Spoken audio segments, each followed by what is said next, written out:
Welcome. Welcome to the Monkey Brain. We are really pleased to be here in this panel about the future of digital music.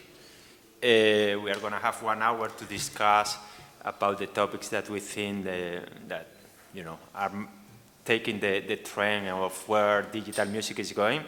And I have an incredible panel here with me. On my left hand, I have João from Musikki. I'm going to just mention them, and then they will introduce themselves a bit more. Then we have Parson, the CEO of Ditto, and Ismael, the operation manager for Latam, also for Ditto. And in the right hand, we have Sánchez from Midia Research, one of the probably of the best or most well-known companies doing research in music and digital in UK. So I think the first thing we can do is to introduce yourself. So just tell us a bit your experience, your name, what you've been doing lastly. Okay. Just really shortly. Should I start? Yeah, please. So my name is João Afonso. I'm founder and CEO of Musikki. It's a startup that's been here for a while. We're a music API that basically aggregates all the information around an artist's album or song that's available online. We curate that information, we tag it to the right artist, and then we push it to different music services. Besides that, I also am on the board of the Portuguese music export platform. I'm also working with Startup Portugal, nothing to do with music, but with startups. So Startup Portugal is the association that promotes entrepreneurship in Portugal, and I work basically with music and tech. And I'm launching a new startup next Sunday or Monday, which is not on tech, but it's on music. It's innovation on the business model, not on technology, and it's a live subscription service for live music. Subscription service for live music. Thank you, João. Hola, ¿cómo está? Mi nombre es Lee Parsons, de fundador de Ditto Music de Londres. Mi español no es bueno, ahora hablo inglés.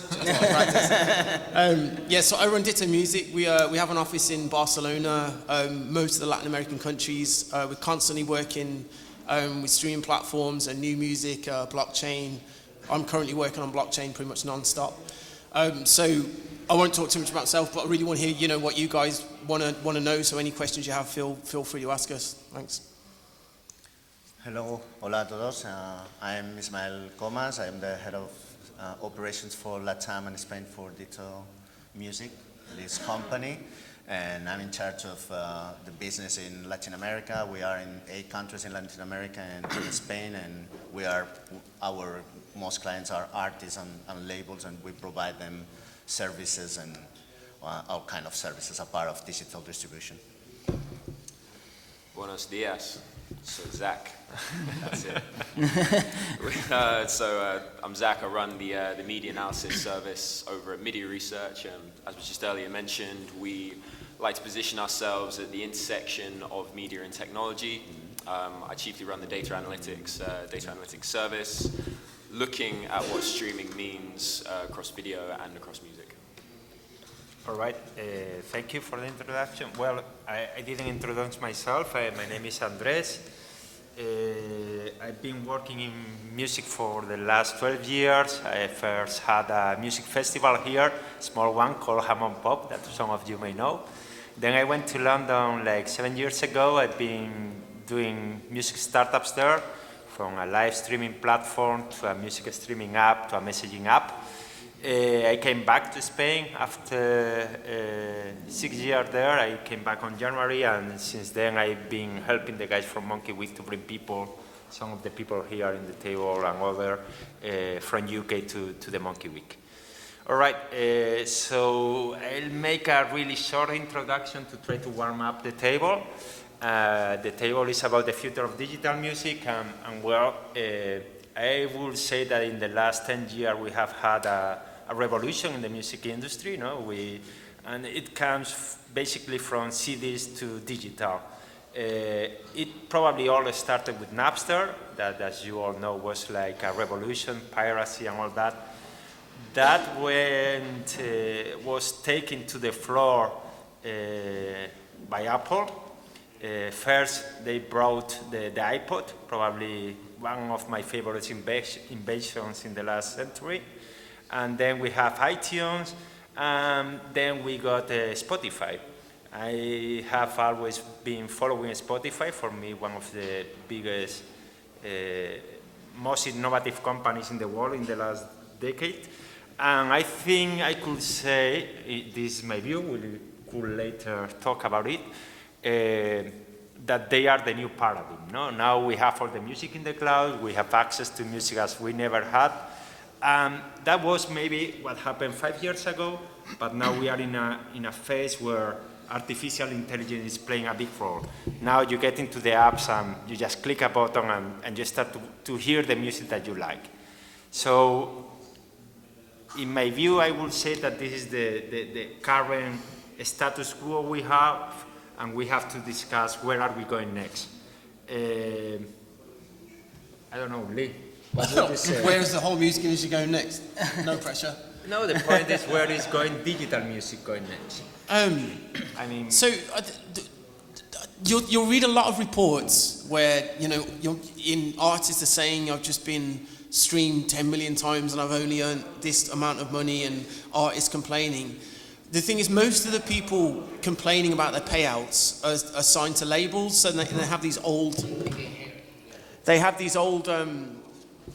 A lot of the people when you see these articles that are complaining about payouts, they have these old record deals. There's actually a lot of money in streaming at the moment. This is actually one of the most lucrative times in probably the last 50 years for music. So I think it's something like, is it 200? I think it's like 250,000 a day. The labels are making. It's about 10 billion a year.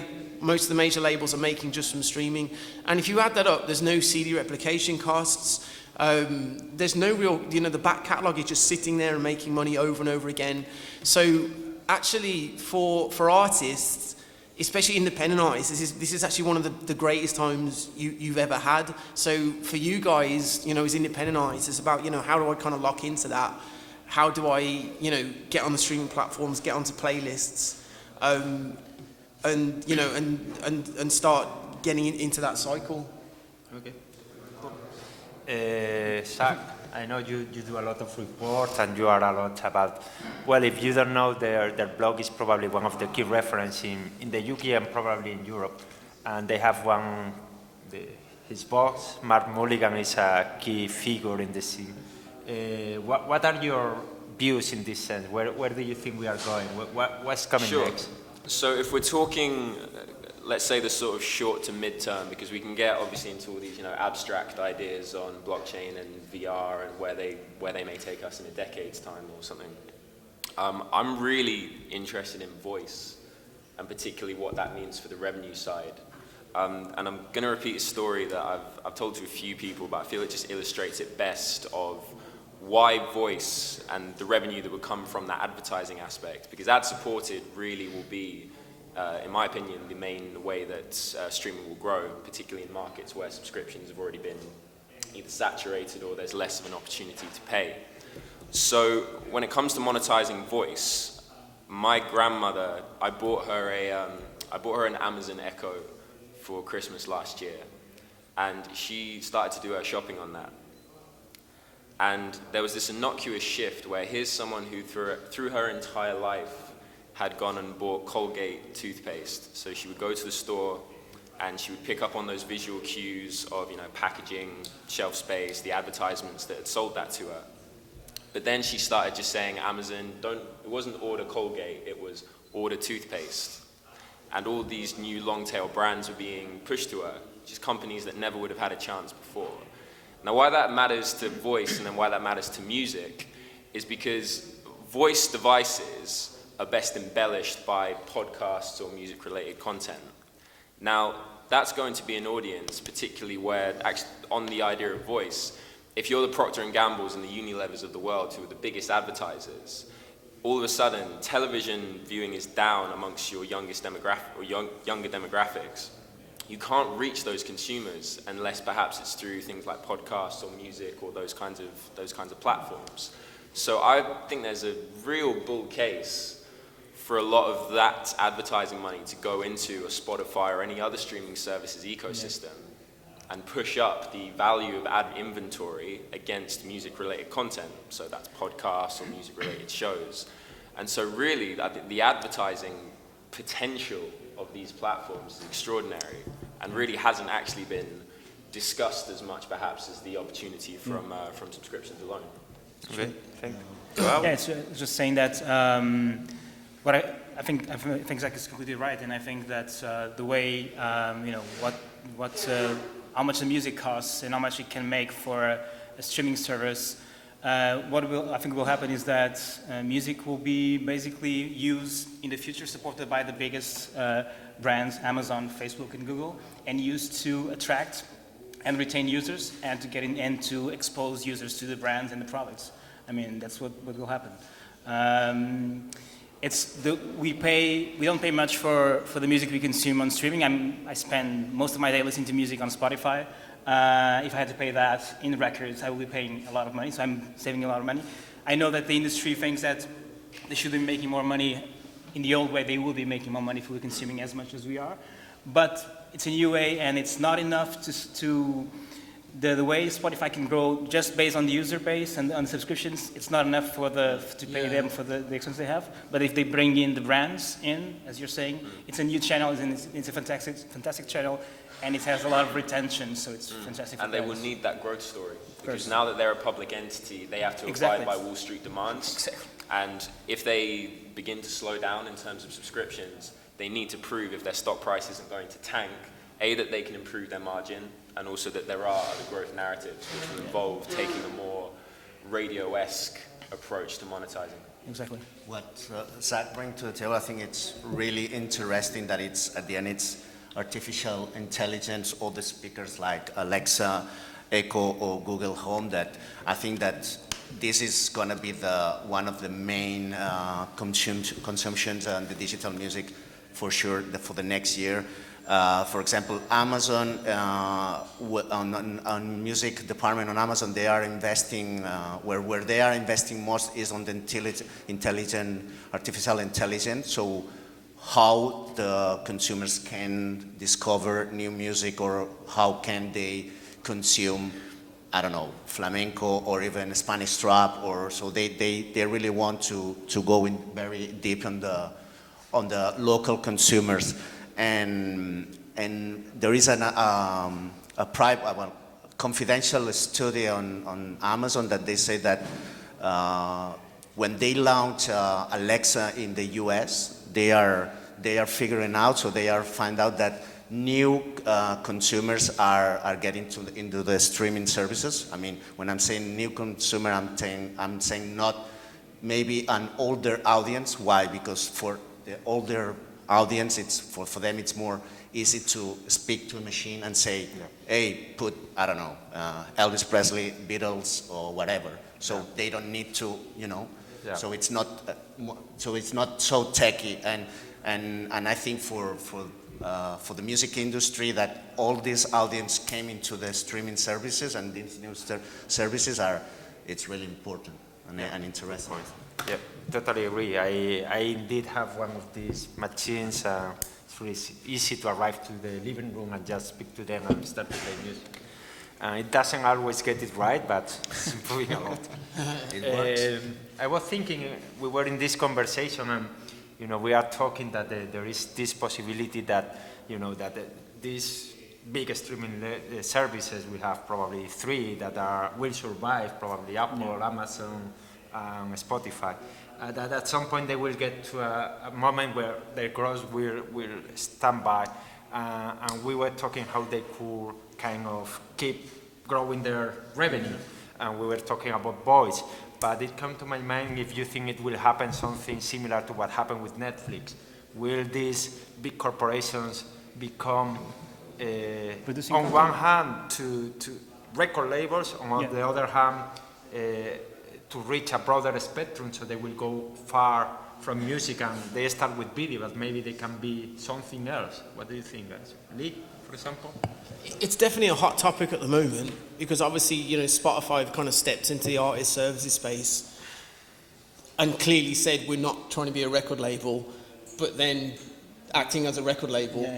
I think the main problem you have is Spotify lost, what, 6 billion last year? Or so, how much money they're losing is because they're paying so much money on the back catalogue. What they should have done when they first did those deals, back in 2009, is structured it so that, okay, if someone is playing an Elvis Presley record 300 times, then we're going to pay a lower payment for that. It can't actually carry on like this because you can't have shareholders losing that amount of money every year, and it carries on. And Spotify, doing things to make money. And the same happened when Facebook went public. I don't know if you remember when Facebook went public.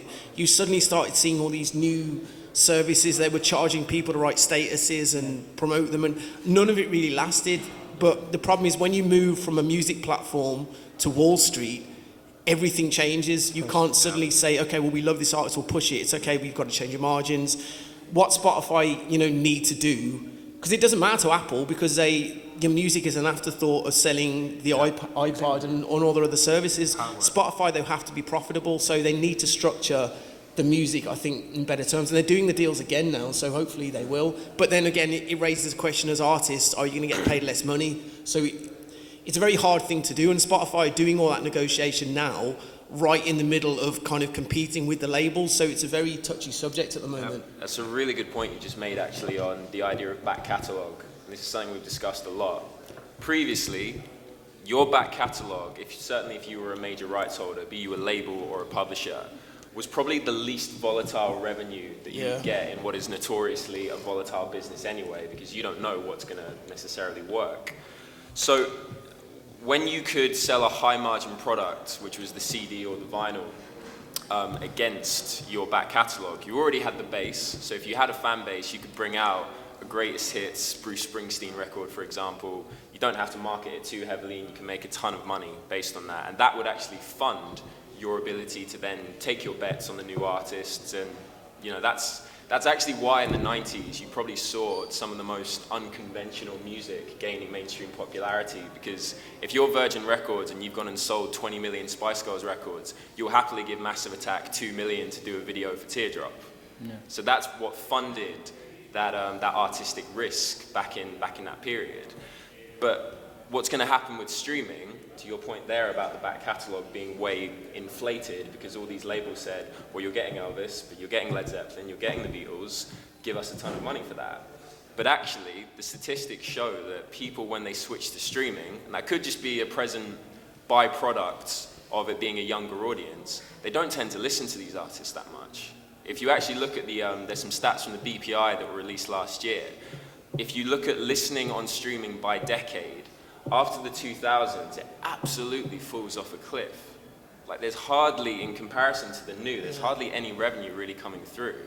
I mean, you could say there was a sense there was always this bias slightly towards frontline, but you're actually looking at this point where the main cash cow for labels could actually be about to fall off if younger audiences aren't rediscovering those artists. And there's actually the argument they aren't going to discover those artists because everyone in the room, for example, of a certain generation, myself included, you discovered these artists through your parents' record collections because there was a limited amount of music in the house. Now, you give a streaming service to a kid, they have access to everything. So they may listen, they might listen to the Beatles once or twice, but that's not the same as buying a CD or even a download.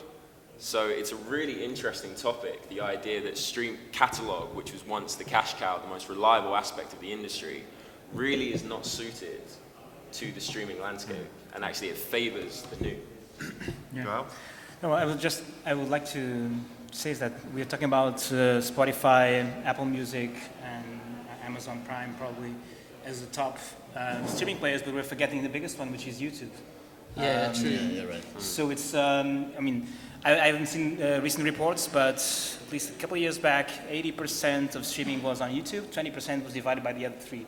So the biggest streaming service right now is YouTube, and it's completely different. And it's they're joining two mediums, film and music, and the deal, their blanket deals are different than Spotify and all the others. So yeah. I think the conversation should also be towards YouTube because it's where most of the young generation is actually probably not on Spotify. So in effect, the hits become bigger because now if you're monetizing, a hit on YouTube, you get the prerequisite ad revenue, which exactly is what I was. So which big and what big we were brands saying want to about work towards. including, seeing brands getting into Spotify and all the others, it's already happening on YouTube. I mean, every other video you have an advertising targeted to the younger audience. And product placement on the videos. There's a lot of stuff. Just the payments are so bad on YouTube is a problem. I mean, they're trying to fix it, but obviously YouTube are battling with the... So obviously YouTube are legally battling to keep the payments terrible on YouTube, which is the main problem for artists there. Well, I guess YouTube is the elephant in the room. No? It's the company that all the industry is against, but they cannot live without it at the same time. But, well, that's a good point. But within this conversation, I mean, is YouTube going, it is what it is, but it's part of the future, what is coming after there. I mean, we are trying to go a bit a step beyond, more than describing what we have here. I'm not sure, of course, I mean, it's improving the recommendation system, and that all is based on deep learning and artificial intelligence. So they're using the same. I think the thing with YouTube is most of the countries, like, I guess Brazil up till recently, India, a lot of countries, YouTube is so big because most of the countries that don't have, subscription service yet, it's still huge. But then obviously the payouts are so low because even Spotify, a payout in Brazil is a lot lower than it would be in London or anywhere else. So that's why the payments are so low on it. But it's still a huge factor outside of the main cities. Especially in, as you said, in Brazil and in Latin America, if you don't have a credit card, you cannot access to services like Apple Music or Deezer or right now on Spotify. So, and obviously in the majority of the countries, especially in Latin America, I could say that maybe more than 50% or 60% of population, they don't have a credit card or another way to pay. So that's the main thing. That's the main thing that why people it's not getting to under 18s and stuff like that. And the high consuming of YouTube. And the bandwidth became faster and cheaper, so it favored video towards Because the favelas in Brazil, it's all YouTube, isn't it? If you go to like the ghettos and stuff, it's all YouTube. All right, let's try to move. Let's talk a bit about. I want to go. I want to go farther. Where we are talking about what is happening, but I think we should talk what we see that is coming. When we talk about what is coming, no one knows, of course. So Blockchain. this is a risky topic. Blockchain time. So we have, I love blockchain and also a lot. You told me that you are doing something. So I think we have blockchain, we have artificial reality and virtual reality, we have, of course, things like, these hologram new artists that are created in new ways with fans and all that. But let's get, for example, in blockchain, and maybe to break the ice, you can tell us, I don't know. If I you guess, can tell us a little aside from obviously how many of you guys here are musicians? I was only one guy. Did you guys come to the right conference? Record labels, working music, came for the beer. Well, that's good.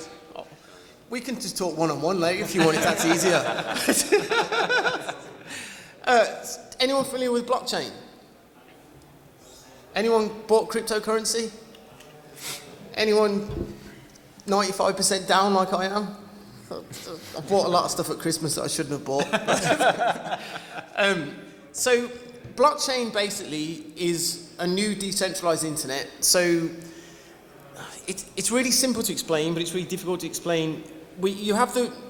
Fuck, I should have thought... I think the biggest asset of blockchain is that able to traceability. So the right of a song, you can always get to know who is the real owner, what is a big problem in the So music it's a database, but it's a database that remembers everything. So, for example, if I was going to go and buy a car today, I'd go down to the car lot and I'd look at the book for the car. I'd ask the car salesman, historically don't have a very good reputation with telling the truth. He'd say this car's fine, and then look at the book. But there's actually no real authority to tell me if what anyone is saying is true. So there's the trust element of buying a house, a car, is all relied on by a third party. With blockchain, the third party is trust. So it's a peer-to-peer system where everything is transacted on trust. So for example, if we're buying a car and the records were on the blockchain, everything on the blockchain is written and it can't be deleted. So every record that you write just goes on top of the next one. So you can go back in time and find the history of anything and it can't be altered once it's on there. So obviously, if you look at the music industry, the case with the Happy Birthday song in the 1930s, it was written in 1890 by a woman who died penniless. I think Warner Brothers made 300 million by saying they owned Happy Birthday when they didn't own it. And this just went on for literally 100 years. Every time a Hollywood movie wanted to use the Happy Birthday song, they had to pay Warner Brothers around £100,000 to use it. And this went on for 100 years before anyone checked the records, and they don't own it. With blockchain, what would happen is if 5 of us created a song, we all create a smart contract, it's locked on the blockchain, and then even down to every transaction that song makes is then recorded on the blockchain. So for the future, that's what I'm really, really bullish on. Okay. And what are you doing in Ditto about it? So we're making a music blockchain, and for the very basic, it's like a parcel system for a song. So once you create the song, we put it on the blockchain, all the records are on there, and then we have something inside the song that tracks everywhere it goes, even down to, so for example, a few weeks ago we released an EP for Chance the Rapper, one of the biggest rappers in the US. He emailed us the song, and then we had to put it onto iTunes and stuff. But there was actually nothing stopping us leaking that song, and if we had have leaked the song, there's no traceability of where that song goes, even down to, I could literally pull a song off iTunes now, download it, change the metadata, re-upload it as my own song, and it could stay on iTunes for weeks as a pirate copy of the song, and no one would even know. What Ditto are building is a database that's registered and locked in, and then you can literally log in and track where your song goes. So if your song is being played on the radio in Brazil or China or anywhere else, at the moment it's very hard to get those royalties back. But with the Ditto blockchain, you can literally go in, see where the song is, and if someone has your song, you don't want them to have your song, you can go in and block them from using the song, from the code. So it's like a parcel delivery for a song with a database of rights, Okay, sounds great. Yeah, Hopefully... coming soon. January. Zach, what about in media research? What are your thoughts about blockchain? Because it's really promising. We have the hype in December. Now it went down, and I remember talking with some people about it in the music industry, and they say that if the majors don't get into it, it won't go anywhere. What are your thoughts in relation with the potential of the technology? You think it's going somewhere? You think it will take a lot of time? I don't know. Sure. At Midia, we haven't addressed it as much. Personally speaking, I first remember going to a lot of these crypto meetings back in sort of around 2.5 years ago, just as Ethereum was launching. And I remember truly, drinking the Kool-Aid and falling down the rabbit hole, because it is absolutely fascinating, and it has all of these implications, not just for music, not least for music, but society in general. We're aware of a few interesting companies that are already kind of putting these things into place. Jack, which is one based in London, they're trying to do blockchain for all sorts of media rights. It's still not got this sort of the killer app, so to speak, though. It's kind of, if we're using two kinds of technology frameworks, there's a use case that perhaps requires a technology, or a technology that hasn't found its use case. And I think certainly with blockchain, the proof is already there that this is a really interesting piece of technology. It just hasn't quite found its market fit yet. It doesn't have a community of people using it regularly, partly because the currency that's laid on top of a lot of these entities is so volatile, at least for now. So I think when that calms down, or whether or not that there's a community that starts regularly using that, and maybe there's a strong argument that that would be a group of musicians who would begin to use the technology there. But until that, it's still really, really hard to know. I think people get confused between Bitcoin and blockchain as well. You know, they see Bitcoin going to 20 grand and it's down at 4 grand at the moment. But that's, you know, Bitcoin is just an app on the blockchain, and there's loads of apps. There's, you know, over 1,000 of them. A lot of them are useless. Yeah, I think still even, I mean, the people who like blockchain will believe the people know what is it about. But, Yeah, true. You know, I don't know, we gave here an explanation, but probably they are still confused. It's very hard. You need to... It's not that easy to you know. I mean, I guess for anyone looking into it, it's just, whenever you come into a new technology, the early adopters are going to be the ones that win. So I would just, you know, recommend everyone goes home today, really looks into it. And if you're in any line of business, just, you know, when MySpace came out, the first musician on MySpace was superstars because they were the first ones to get in there, you know, and use it for themselves. You know, there's no doubt in anyone's mind who uses blockchain compared to the internet that we will not be using the internet in 5 to 10 years because the blockchain is so much better. So it's just a really matter of time in getting people onto it. Blockchain will be adopted by every industry. Yeah, it will be. There's no doubt about that. Well, there is doubt. I mean, I don't depends think with so. who you talk to. I guess. You are a believer. No, I may be a true. believer, But but you know, you talk with these big economists from, But I mean, from it's the like States saying and they say, we're about where the internet was in 1994 now. So, you know, we have an internet, we have nothing on it, and no one's using it. But there's no doubt when you looked at the internet in 94 that this is really going to take over the world at some point. Yeah, it's a normal evolution. It will happen. And happen. the only question here is how long it will happen, and how long it will take to happen, because, and that will be, you know, that will be said by who is in control of every industry. If the industry, if the current stakeholders, protect their business and don't let the blockchain in, it will take longer. But if they're clever enough, if they've learned from the mistakes from the past, they will adopt it faster. But I think even the music most industry difficult traditionally is very slow to adapt to things. Exactly. Yeah.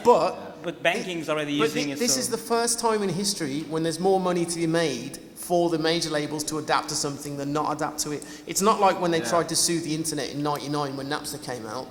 Spent 10 years trying to sue Napster and stop the internet. That's the foresight of what the major labels are doing. Yeah. So, I think that it was Warner who did the first deal with this company run by the guy from Benji. From Benji. Yeah. So they are, you know, going that direction, but it may take long. I think it may take January, Ditto blockchain. but I mean, if not going to fuck up. You're recording this, aren't you? Yeah. My mum always watches these videos. I'm swearing in them. All right, we have 15 minutes. We are gonna open the floor. We are gonna talk a little bit more about because there is another topic that I think we've got a is panel on relevant. blockchain in an hour though. Yeah. So I wanted to launch this question about augmented reality and virtual reality. You know, it has been in the pipeline in the last. Jeez, where's the beer? In the last 5 to 10 years, we've been talking about it, and we have seen some things in relation with music. But you know, do you think it's going anywhere? What is going to happen there? How is it going to be adopted by the music industry? Is going to affect the way we consume music somehow? Ismael? Okay. He loves it. Yeah, he loves augmented reality. He's massive on it. Well, I think for me, one thing that's happening right now, obviously, when it's that non-real artists, no, that it's becoming real. I mean, they're generating a lot of money. Obviously, when we talk about like things in the future, we always mention Japan, no, because they are always they are always going forward more than the rest of the people. But this is true that right now you can go to YouTube and find a lot of virtual or non-real artists that they are even doing gigs for 15,000 people, not only in Japan, in LA. I mean, it's, for me, maybe I'm becoming old, but it's freak. I mean, it's really strange to see a hologram singing, but this is happening. I mean, this is real, and for me, because I'm working in the music industry for more than 20 years. This is very cheap for record companies. No, there is no artist, there is no real person. It sounds like the perfect time. Yeah, it's a perfect. Like, very cheap backing. No, I mean, yeah, and it's a software, no? So No arguments, no no. misbehavior, no drug problems, nothing. Always on time. Yeah. But this is I mean, this is real, no? It's not the future. It's just happening right now, and it's growing and growing, and there is only software and developers, companies creating these songs and these artists, and obviously it's a company built selling this. Apart if it's okay in terms of music, of art, for me the question is I don't know, it's a hype, or it's something that it's gonna I don't know, it's gonna take only yeah. I think there will be a niche from that. How much it will grow, I don't know. But Well, we saw this a few years ago already with, do you guys remember PC Music? So it was the idea of like the brand before the artist. So it was this collection in London where they were doing, they were real artists, but like it was more about, they made songs that were so explicitly about promoting a drink that didn't even exist.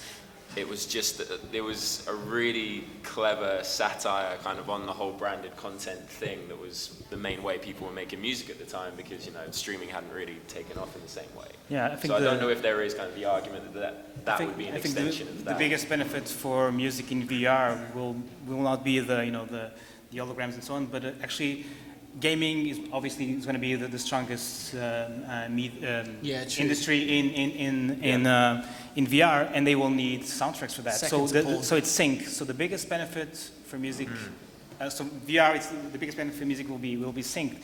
The content that's going to be created for VR will need soundtracks for that, and that's a big business. Well, there is another bit that it could be live gigs, no, with the virtual reality. Yeah, but I think they will be more, more. Yeah, it's also a niche. Yeah, it's probably, a niche, but sync in VR for me. And then we have Pornography. Yeah, pornography and Tabasco. To play. That sounds really dangerous. Don't miss Tabasco source support. No, but we also have music virtually created with artificial intelligence. That is True. We have this company, for example, from London, Jukebox, and some others. Okay. Though that's another big topic. I mean, it's gonna be music made by musicians always, or there is coming music that it will be made by computers. You know, I think the one thing to think about all of this is, every company at the moment is trying to find an algorithm to find the next sound and this, but you actually can't take away anything from going and standing at shows and doing A&R still, and I don't think you ever will be able to. You know, Ditto as a company just opened 2 coffee shops in England, which is the opposite of what everyone's doing. It's just because we want to have somewhere people can actually go and talk and meet. So I know we're talking about the future of music, but it frustrates me because I sit in a lot of tech meetings with huge companies with huge budgets that are saying, well, we want to get an algorithm to create, if an artist is coming through, we want to find this. It's like, why don't you just go to a show, and do some A&R yourself? Because that's what we're doing every day. So, that's my final thoughts on that. All right. Any final thought in this topic? No, in AI, I think it will, composition, hopefully it won't go that way, and we'll still be humans doing that, but I think when it comes to live performances and experimenting a little bit, if you're one man or one woman band, it might help to have some AI to, instead of starting all the gadgets you have with you, having something AI prepared to actually be able to improvise more using on stage. But hopefully that's the only path we'll go with AI and not composition, because you could argue it's not really that different from the role that a lot of people have played within music, a band at one point. So Morrissey never played the guitar in the Smiths. Someone would just create the music around him. Exactly. I think it was the same with the singer from the Dead Kennedys as well. So there are musicians who are able to create incredible work, but they can't actually play an instrument per se. So you could argue that artificial intelligence will actually bring about that kind of musician, or sort of invigorate the ability to create in that modus operandi. And if you think about it, what music the young audience are listening, like hip hop, trap, even reggaeton, or what we call urban, it's a majority. It's tech. It's through a software and laptop, and the majority of the singers or of artists they don't have to play nothing, and they are I don't think huge. anyone in the whole room wants this, do we? Really, I think that's the problem. To get back to kind of actually making really good music, you need to go back to the start. It's a bit worrying, really. Yeah, What's gonna yeah, happen, but you know, but get it's, involved. it's coming generations. Yeah. What we are talking is not us, of course. We were born with the guitars, you know, seeing the guitars. And you heard so many times people say, no, the music guitar bands are dead. And then you have the old guys say, no, it will never get died. They would say that before. So Rock and roll never die, no? It's dead. That'll come back. Everything, everything has an alternate. If we go so much in that direction, people will eventually be sick of it. Just want to listen to one person on the guitar, eventually. Yeah. Hopefully we'll always have guitars. All right, we have Do we have 5 any minutes. We want to see if any questions in the audience. The musician's got a question. the musician. You. Related to the last point, but it's pretty interesting. People don't really even realize how far artificial intelligence can get, because already you've got a lot of apps, like for example, do the chord progressions for you that give you different like melodies that you can put on your song. Yeah. So and this is just the beginning. Yeah. So probably it will be just like that. Really many people everyone will have access to these tools. So I'm not sure, like, do you have to be able to know how to make music in the future? Because the apps really help you. Maybe then you might what's the word? You might try to do something different because you have then some talent also that add to that, But these tools are here to stay, because I'm giving also classes about music production, and all of the students were using these apps. Each one of them. And I'm just telling them, hey, you should also learn how to play the keyboard. So it's happening right now. Yeah. And how does that music sound? It sounds, because then you like, it just only does one part, and then you can do all the rest, So you might just put a 3-note sequence, and it changes it to a 3-chord sequence, and there you already have like the basis of a song, basically. So then you put like other elements on top that you can also create using these tools. But doesn't that encourage people just to keep doing the same sound? Because they'll have, So really where the idea still comes into it, I was speaking about this with someone last night, where the idea, certainly when I think everyone's sort of peak years of when they're first getting into music, you're kind of like 14, 15. Now I remember 2 things that were really big at the time were the sort of Dipset and 50 Cent style of hip hop, and also emo was really big as well, so My Chemical Romance and those bands. The idea of those 2 things coming together would have been absolutely unthinkable. And yet now we've had some artists like Lil Peep who have, and I don't know if I'm in the right room to sort of bring that up, but it was, it's regardless of what you think of the quality or whether you like it or not, there's still that opportunity to be incredibly original.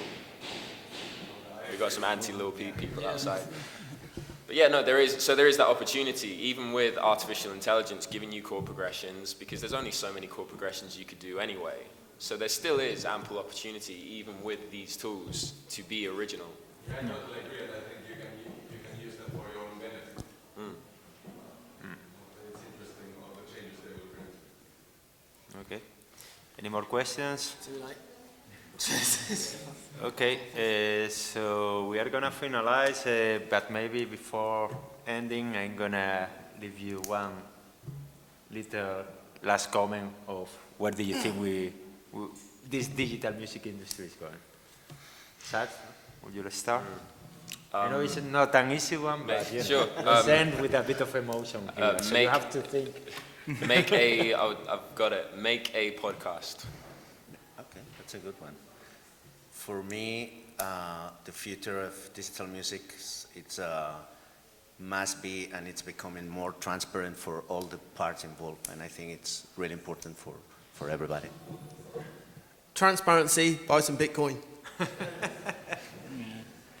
Yeah, well, more live music actually. I think less digital and more live. I'd go that way. You know, use digital to get to know the bands, and then walk out the room and go listen to a band live would be my. Yeah, do that. At the Ditto stage later on. What time does it start? What time's the Ditto stage? I don't know, man.